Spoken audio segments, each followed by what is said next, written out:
ɗan adam kullum yana tsoron mutuwan nan kuma babu maraba sai an mutu, ba makawa sai an mutu. To don me mutum zai yi ta tsoro? Ya kyautata ayyukansa domin ya dace da kyakkyawan ƙarshe shine ya fi masa akan tsorace ma abin da ba makawa. Sannan kuma abin mamaki mutum yana neman abin da ba zai wanzu tare da shi ba, abin da ka san duk yadda ka tara ka dage a kansa, to wata rana za ka bar wannan abin ma wasu daban su gada su gaje shi, daga ƙarshe kuma Allah ya zo ya gaje gaba ɗaya. Inna nahnu narisul arda wa man alaiha wa ilaina turja'un.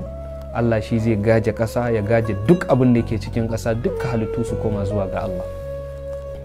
Ɗan adam a duk rana ana jarabtansa da abu guda uku.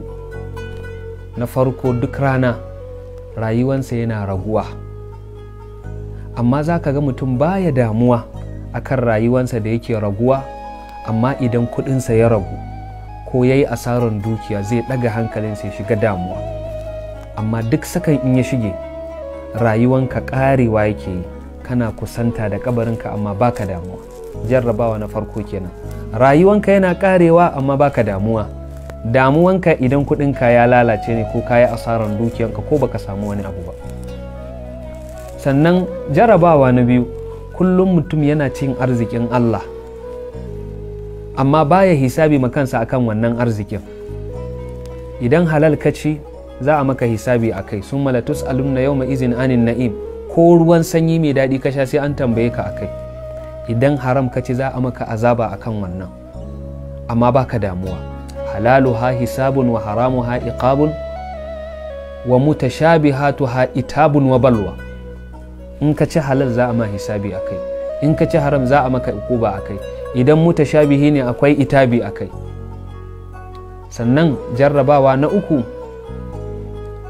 ɗan adam a kullum yana damuwa da duniya, bayan zai mutu ya bar wannan duniya, amma baya damuwa da lahira.